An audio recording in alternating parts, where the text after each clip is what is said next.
we will get um, some guidance from it and some help from it as we deal with things we have to deal with in our lives. Job is about um, what do you do when there's trouble in the world? What do you do when there's trouble in your life? What do you do when there's pain and there's grief and there's sorrow? And how do you live with that? Um, and how do you live with that in faith? And so a lot of what Job is sort of contrasting opinions about that, and and as you go through Job, there's some things, some patterns we'll start to see. There's some things that will be brought up pretty often by Job, by his friends, and we see some attempts at explanation and attempts at wisdom. And Job is a wisdom book. Job is like Proverbs, like Ecclesiastes. Job is a book of wisdom, but it's a little bit different than the wisdom that we see in Proverbs, the wisdom that we see in Ecclesiastes, and so um, uh, and so one of the things that it wants to do is sort of show that the best ways that we can come up with to make sense of of our world fall well short. Um, because none of the opinions shared by the friends, by Job himself, uh, none of them um, are without problems and without um, none of them are completely correct. And so as we go through this, we'll sort of see some places where uh, well where we'll just notice some things that don't sound right and don't seem correct. And we'll talk about those as we come across them. So we're in Job chapter 3, so you can turn your Bibles to Job 3. And we looked last week at chapters 1 and 2, which is sort of the narrative setup, right? It's the story that gives you the framing story that says, here's what's going on. And it's a way of sort of kicking off the action. And that's really what chapters 1 and 2 accomplish. They just sort of kick off the story and kick off the debate. They present the problem. And what is the problem in Job? What is the fundamental question in Job that we looked at in the first two chapters? Why do good people suffer? Why do good people suffer? Absolutely, that comes up. Maybe more particularly um,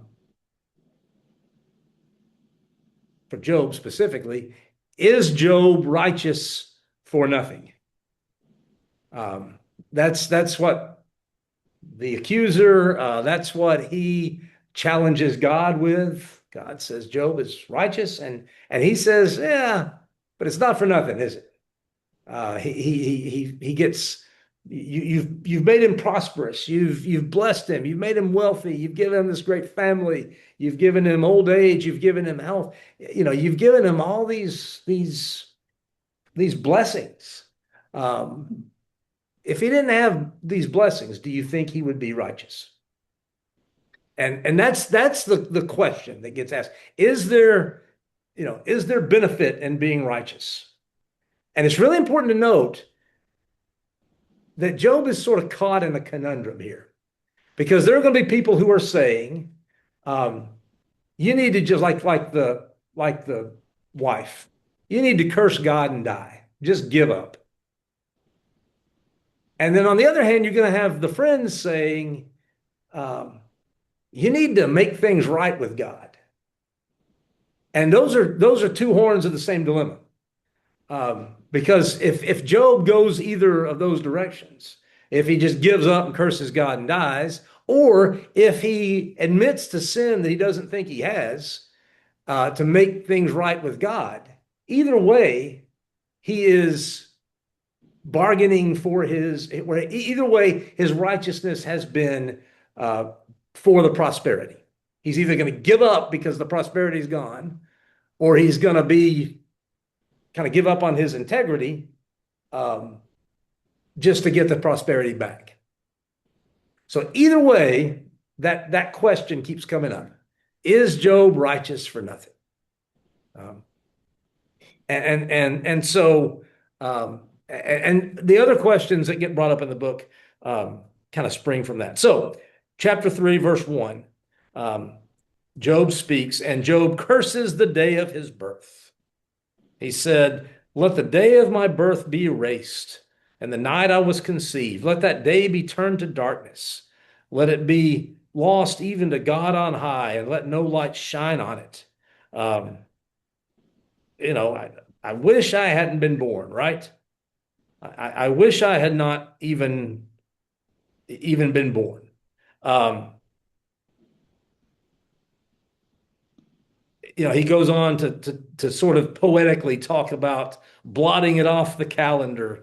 Um, let the experts at cursing, whoever those are, let them curse that day. Uh, Curse that day for failing to shut my mother's womb. And he says there in verse 11, he just asks the question outright, why wasn't I born dead?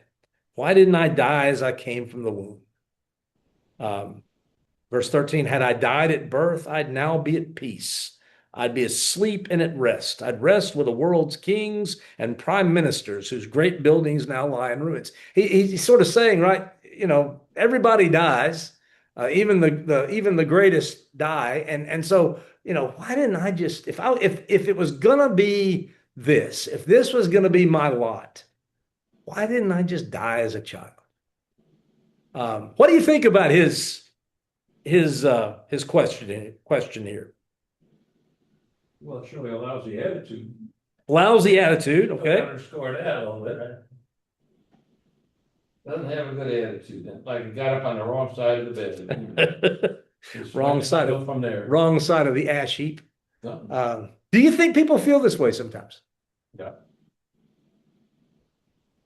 They probably get leads to depression too. Maybe they are depressed to begin with. Pain can cause you to say things that you don't really mean. Pain. Yeah. Oh, Mhm. or that maybe you mean in the moment. Right. Maybe you really mean them in the moment. I mean, he's living with pain, he's living with disability, he's living with grief. He's lost everything. Every calamity you can think of, in one way or the other, has come upon him. And he's feeling like a lot of people feel. He's feeling, hopefully not a lot of people, some people, and probably a lot of people at some point in their life feel this, this sort of even if you don't say it, as vividly as Job does, just what's the point? Why is life, verse 20, why give light to those in misery and life to those who are bitter? They long for death and it won't come. They search for death more eagerly than hidden treasure. They're filled with joy when they finally die and rejoice when they find the grave. Why is life given to those with no future? Those God has surrounded with difficulties. I mean, Some people at this point might consider committing suicide, and he doesn't do that. he does not seem to ever consider that. Yeah, he doesn't ever seem to consider that. But he certainly has this sense of, he ends his speech here in verse 26. I have no peace, no quietness. I have no rest. Only trouble comes. What kind of life? I mean, people ask the question sometimes, what kind of life is that? What kind of life is it to live with, severe disability, to live with, severe brain damage, the things that we sort of fear most medically or even in other areas of life, what's the point if this is what life is going to be? So, I mean, this is a, it's pretty vivid. It's pretty poetic, but I mean, it's not unheard of for people to have this, this feeling of, man, what's the point when life is this dark? Um, So I want to sort of point that out just to sort of get a sense of where Job is, right? What he's feeling. Um, so comments about that, about that speech or about anything there. Kind of wallowing in this, kind of a pity party, I would call it. I would call it pity party. People That- get into that. That's what Eliphaz is going to say in just a minute, more or less. Yeah, he's gonna basically tell Job, your attitude stinks, man. Um, Especially given how abruptly, yeah, fairly capriciously he's fallen from what he was. right. It's interesting that he seems to think immediately that this is forever and that nothing is ever going to change. Right. There's no, maybe we more easily fall into that, thanks. Yeah, I mean, right. I think he's caught flat-footed by all this, and this is living this way is not something he's ever had to do, I guess, and so yeah, it's especially painful. The worst painful of Job issue is Job don't know what is bringing all this before him. They don't know. There is no prophet to prophesy and tell Job that this is what is happening. Right. This is what God is doing or not. All the assumption around him is you have sinned against God. That's why things are happening to you this way. Yeah. So the worst aspect of it is that. So the faith of Job is very recommended, that it's very strong, very, very strong. Because if you know what is happening to you, you know how to approach the system. You see, but Job 1 is not like that. All that is pointing is you have offended God, because that's the circumstances regarding everything that happened wrongly that time against people, thinking that you are offended. That's why things are happening to you. Yeah, this is you get a glimpse with these friends, particularly into sort of the whole understanding of the ancient Near East, and their relationship with the gods. And if catastrophe happened, it's because the gods willed it so. And they could be capricious and they could do as they please when they please, and they didn't have to give a reason. And Job does not think God is like that. And so he's very puzzled that he's experiencing these things because he does not, again, nobody's saying Job is perfect. He's never failed. But the text does say over and over again, Job is righteous, Job is pious, Job does his best to honor God and to not offend him and to make sure that the people around him don't offend God. And so he is just dumbstruck that this is happening to him, because as you say, Jacob, he does not understand. And he would like to understand, he wants to understand, but he doesn't understand. And he's got these conflicting things, these conflicting beliefs clashing in him, and he's not sure what to make of it. And we'll see him at times accuse God of being unjust. We'll see him at times accuse God of having it out for him. What he never does is say, you're right, I must have done something wrong. Because he doesn't believe that's what happened at all. And we'll not say that. We'll not go there. So we're going to have there's a cycle here. There's 3 cycles actually, where Eliphaz gives an explanation, Job responds. Bildad gives an explanation, Job responds.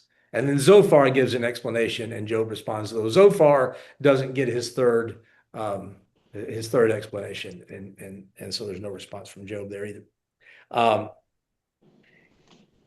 Eliphaz is going to start off by saying basically, appeal to God, admit your offense. God won't let the righteous suffer. He'll save you. Job's going to say, I didn't do anything. I'm not going to do that. Bildad is going to say there's a whole principle of retribution that is playing out here, and you just need to accept that, take that seriously.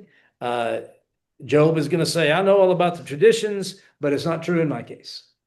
And then Zophar is going to say, devote your heart to God, put away your sin. And Job is going to say, you're misrepresenting me. I am not sinful. I've not nothing to repent from.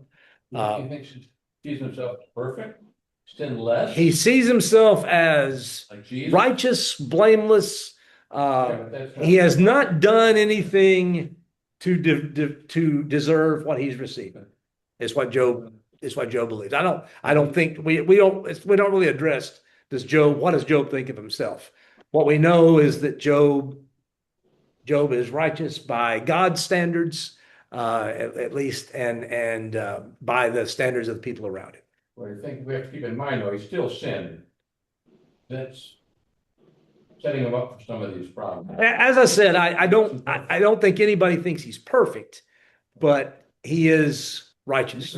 Perfect. He is righteous. He has not done anything in his heart of hearts. He knows he has not done anything to deserve what he's received. I don't think he did. And that's God's verdict as well. Well,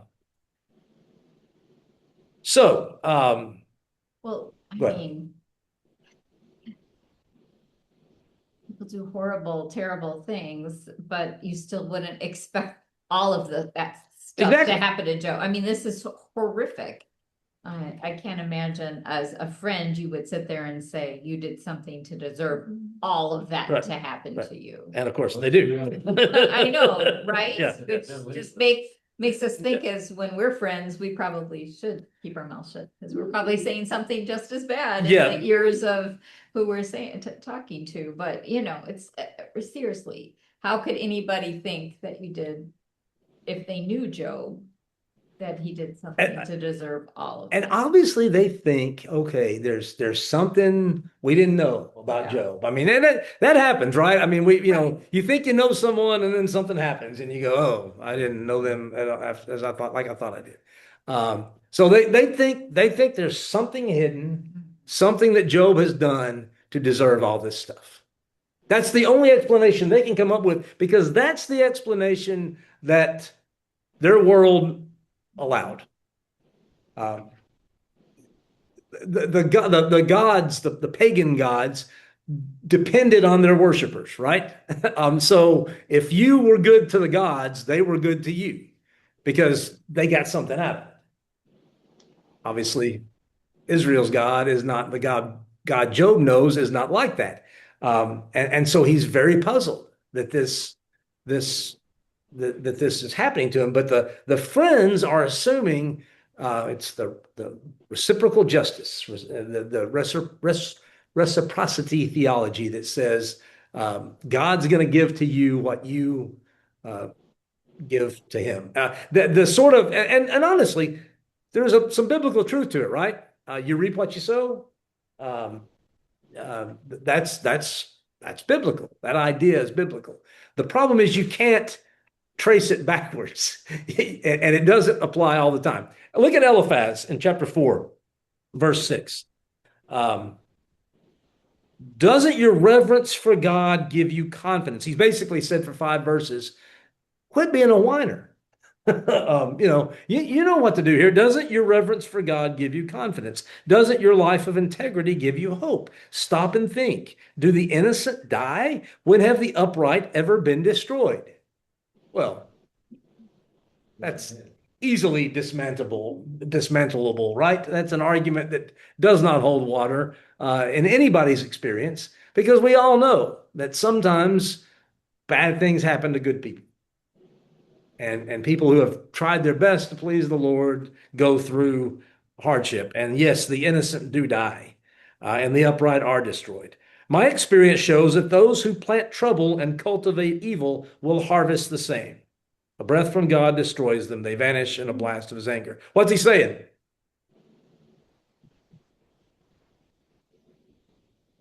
If you do something wrong, God is going to get you. And if you do something wrong, God is going to get you. And apparently you have. That's in parentheses in this speech. It's later the parentheses are just dropped and he quits sort of pretending to dance around it. But he's saying, you've done something, because that's the way it works. The innocent don't die. The upright are not destroyed. Those who plant trouble and cultivate evil harvest the same.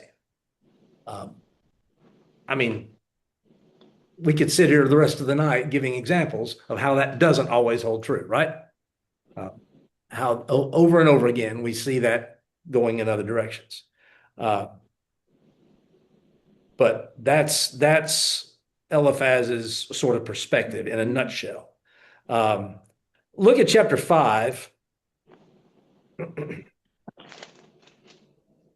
And please jump in here at any point.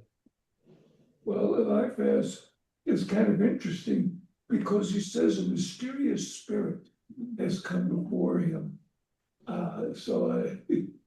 Is he saying that he got some of his ideas from there?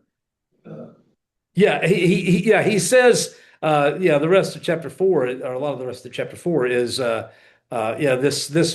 this vision I had in which a spirit came by and said to me, can a mortal be innocent before God? Can anyone be pure before the Creator?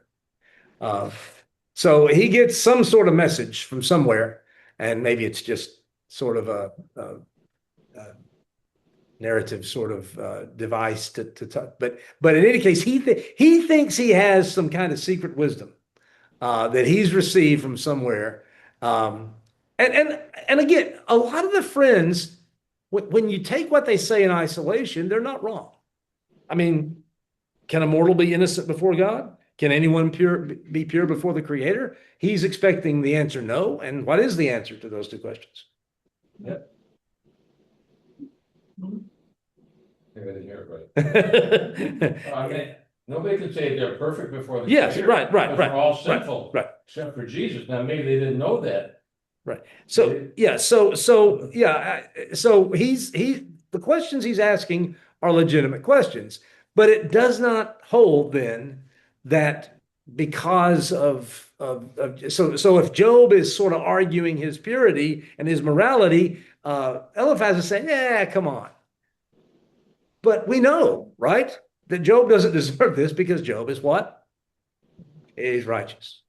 He's done good. Doesn't mean he's innocent entirely. Doesn't mean he's pure when compared to God, but he's righteous. So and then basically he's going to say, and in the rest of this chapter and into chapter 5, you can cry out for help all you want. Who's going to answer? Who's going to answer you? Resentment destroys the fool. Jealousy kills the simple. So again, he's sort of indirectly challenging Job. Evil does not spring from the soil, and trouble does not sprout from the earth. People are born for trouble as readily as sparks fly up from a fire. What he's saying is, the evil that has come into your life didn't come out of nowhere. And Job's perspective is it absolutely did. So he says, if I were you, I'd go to God and present my case to him. Now, he's not going to like it when Job actually does that, but that's his suggestion, from the beginning here. I like that there's no question that there's a maker, a creator. I think people Yeah, I mean, right. They assume all the friends. It's interesting too. All the friends assume not just the existence of gods, plural, but the existence of God, a creator. Uh, Now, how much they understand about of him, it's hard to know. They're not Israelites. They're not probably familiar with the covenant, though probably pre-covenant. But they're in some way acquainted with Israel's God. Like that the Romans, they should have known. It's put into us too. And it seems more than that. It seems more than that they just know from creation around them. It seems they know something. God has revealed himself to them, to him and to others somehow. I think of sort of Melchizedek, who in Genesis, that sort of mysterious statement, he was priest of God Most High. And does that mean Canaanite God El? Does that, who does that mean exactly? Maybe it means Israel's God. And so there's, maybe God has revealed himself outside of Israel is what's sort of left out there in some way or the other. But look what it says in verse 17. Consider the joy of those corrected by God. Do not despise the discipline of the Almighty when you sin, for though he wounds, he also bandages. He strikes, but his hands also heal. From 6 disasters he'll rescue you. Even in the 7th, he'll keep you from evil. And he talks about what those disasters are. And it's interesting. Look what it says. You'll laugh at destruction and famine. You'll be at peace with the stones of the field. You'll know your home is safe. When you survey your possessions, nothing will be missing. You'll have many children. You'll go to the grave at a ripe old age. That's kind of a insensitive thing to say, right? Or I would call it insensitive. He's lost all that stuff, right? And he says, just don't despise God's discipline and God's instruction, and just know that it's good to be corrected by God. Again, what's he saying? You've done wrong. Let God correct you. Take the correction. Accept the discipline.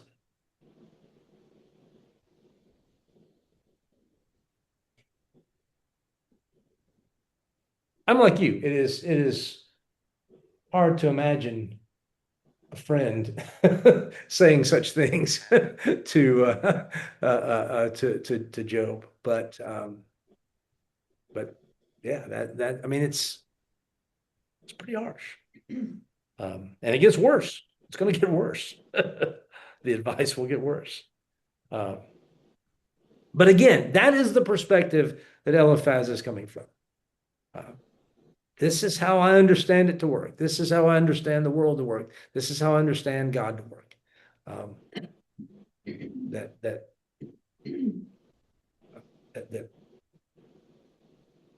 if you do good, you'll receive good. If you do evil, you'll receive evil. Most of us would agree, though, that happy is the man whom God corrected. Yeah. That's a New Testament. Yeah. I mean, absolutely. That's again, that's one of the places where, taken in isolation, some of the things the friends say are right. God loveth whom he chasteneth. Yeah. It is good. God, out of his love, disciplines. God, out of his love, corrects. And we do need to be willing to receive that correction. He wounds, but he bandages. He strikes, but his hands also heal. So there is this idea of Sure. A question like this, and go back to what we don't know, what are we assuming? We can build all sorts of things on those assumptions, and those things may be rock solid if the assumptions are. If they're not, the whole thing comes crashing down. Right. That's what's going on here. Right. Yeah. They're right if their assumption is correct, but it's not. Yes. They absolutely have this view of reciprocity, this view of the world and they think that they can then trace that backward to see from someone's catastrophes, from someone's calamities, that they can then trace that back and see God's discipline in that. And always so, right? Does God sometimes discipline that way? Yeah, we see it in Scripture. Maybe we've seen it in our own lives. Who can say? But No allowance for.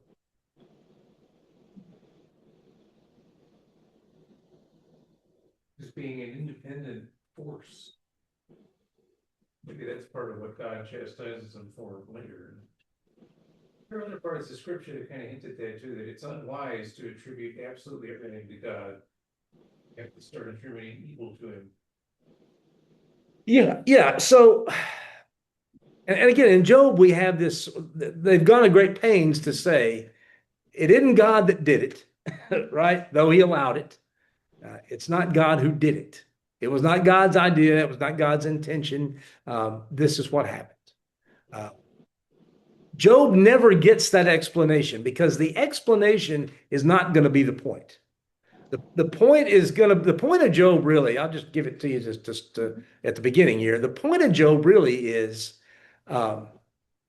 it's not about reciprocity. It's not about God returning evil for evil. That's not how you live your life.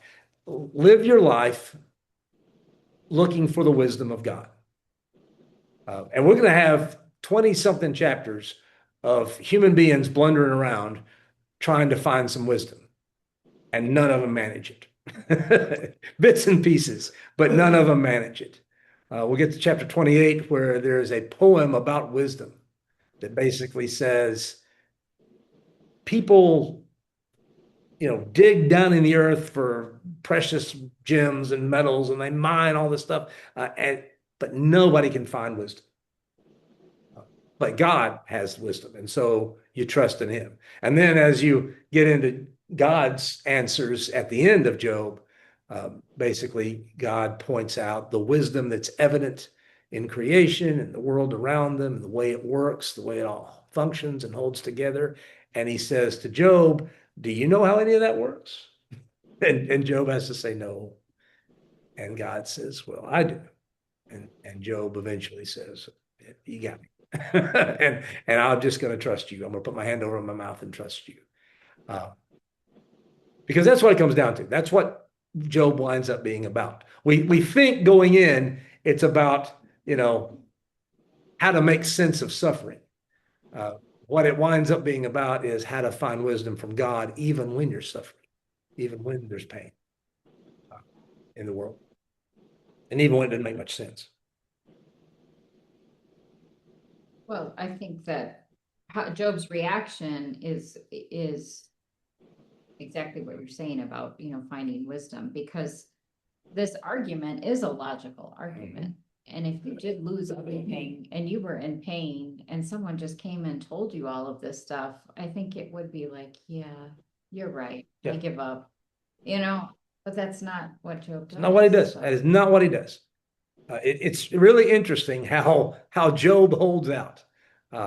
He holds on to the word is often translated in Job, integrity. And what it means is, I think I'm not going to admit to something I know to be untrue just to get back what I lost. That would be the compromise to But do he it. doesn't even know he's going to get back. Well, but if the reciprocity principle holds, he is, right? If he'll just, because that's what the friends are saying, just repent, just make it right, and God will restore all this to you.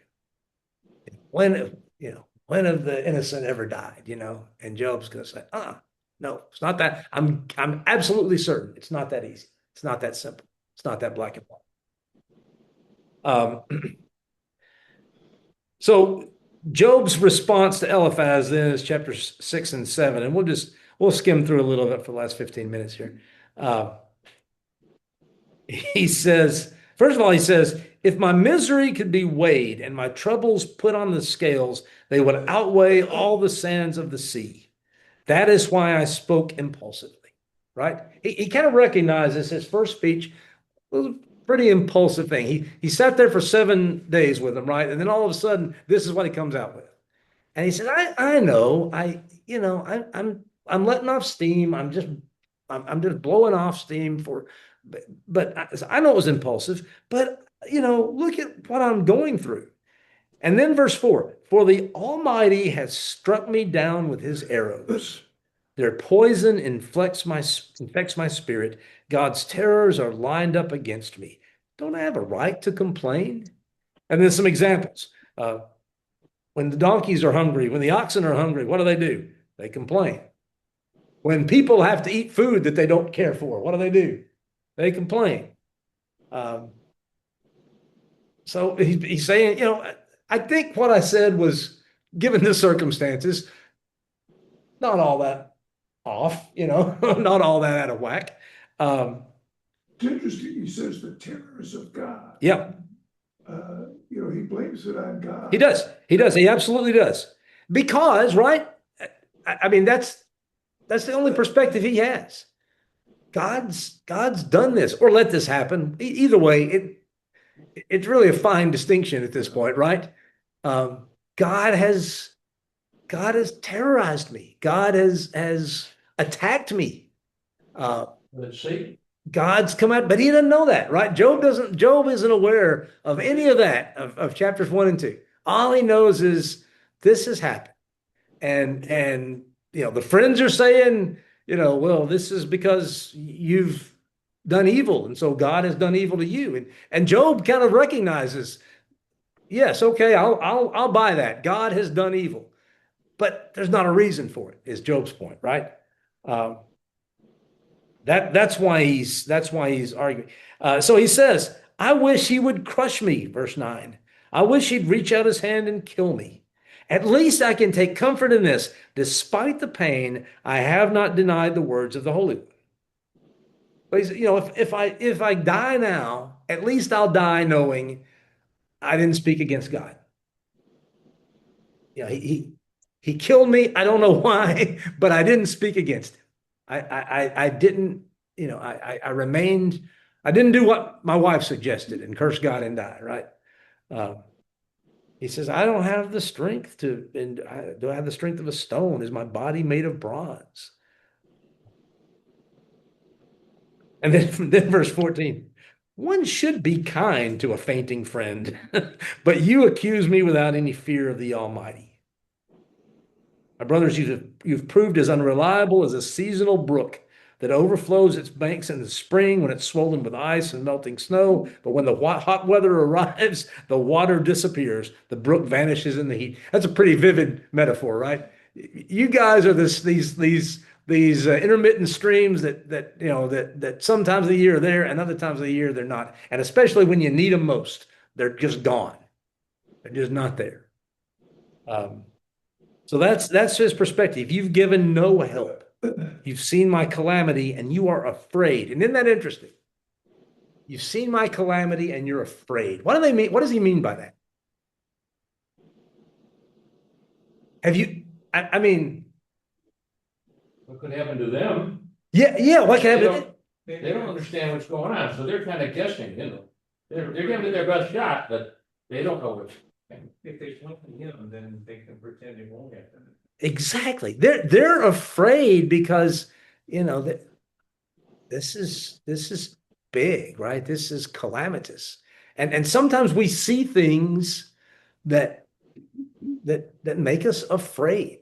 We see things happen in people's lives that just make us fearful of how bad things can be sometimes.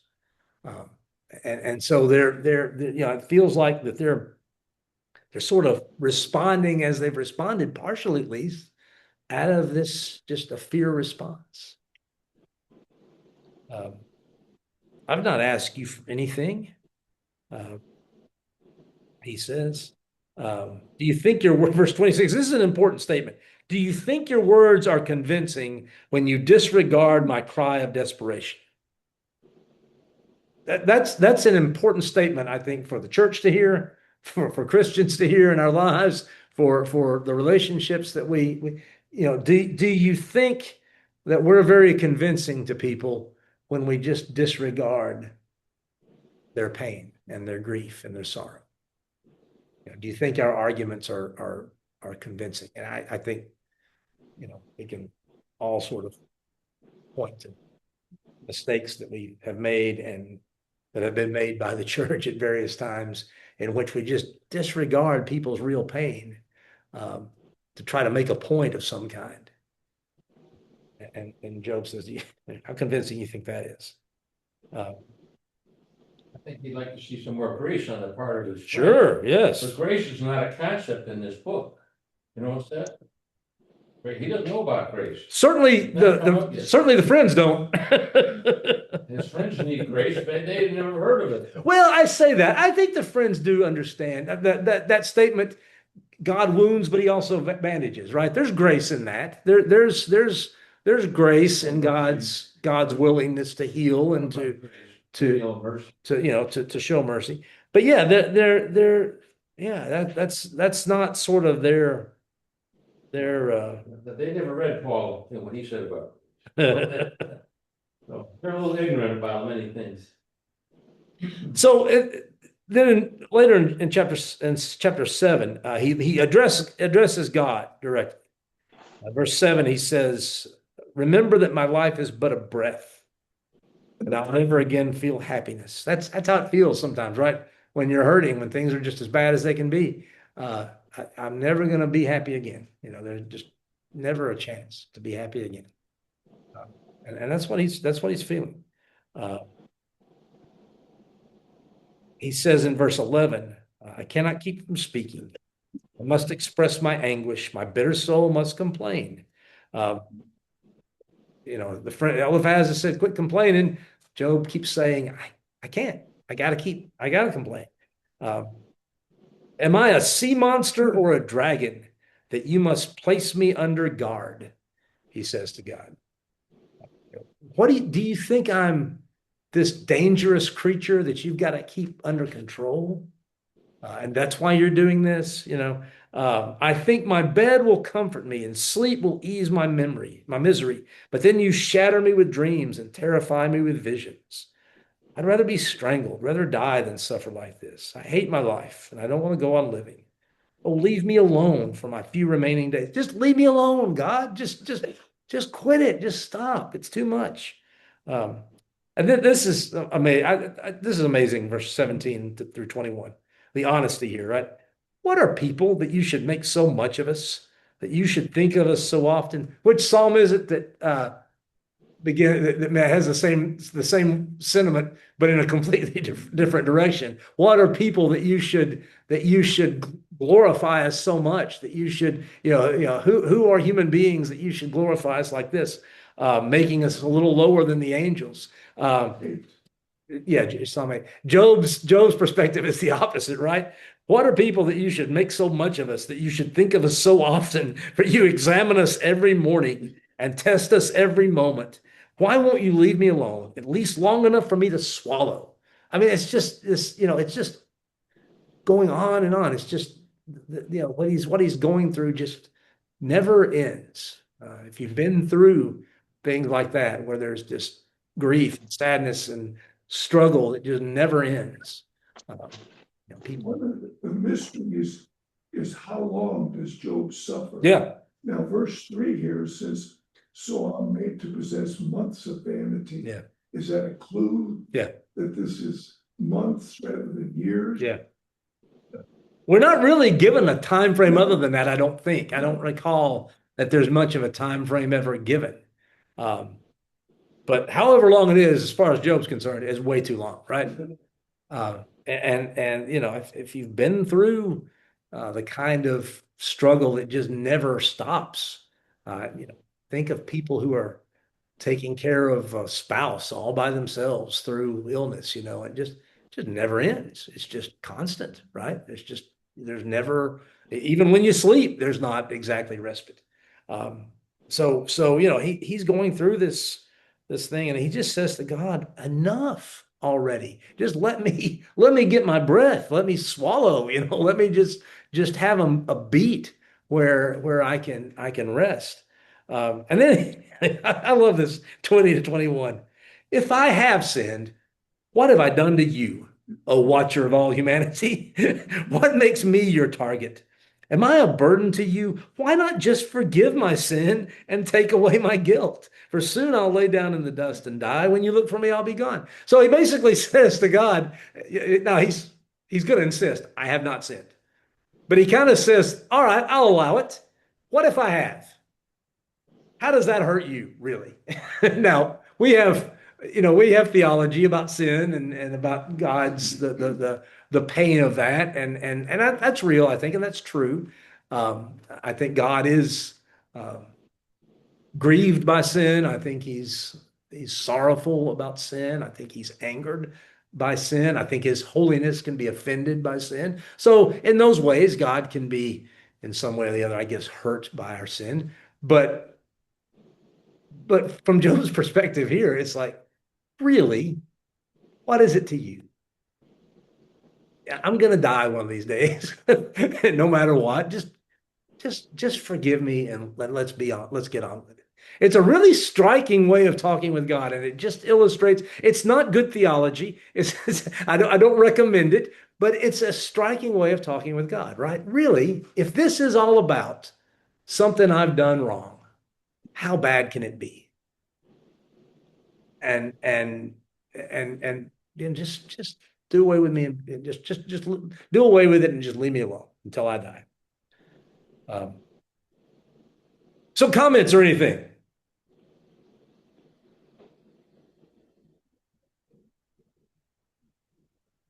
Next week we will get into Bildad the Shuhite,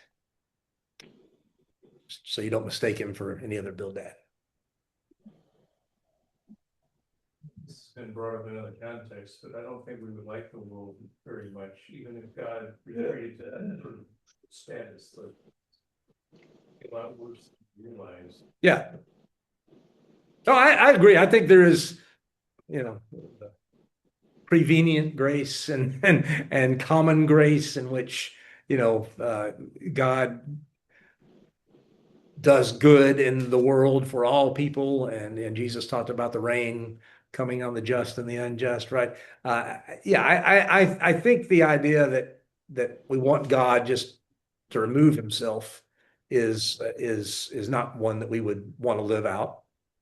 But I think for Job in this moment, that sounds pretty attractive, right? that somehow God, but it's interesting. Remember what he said to his wife, shall we accept good from the Lord and not evil, right?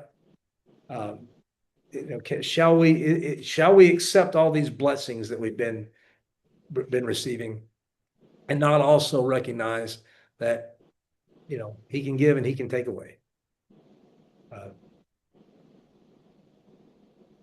So, Job's struggling with maybe some nobler instincts that he has, but also the pain that he's feeling. And he's about to the end of his rope, he says.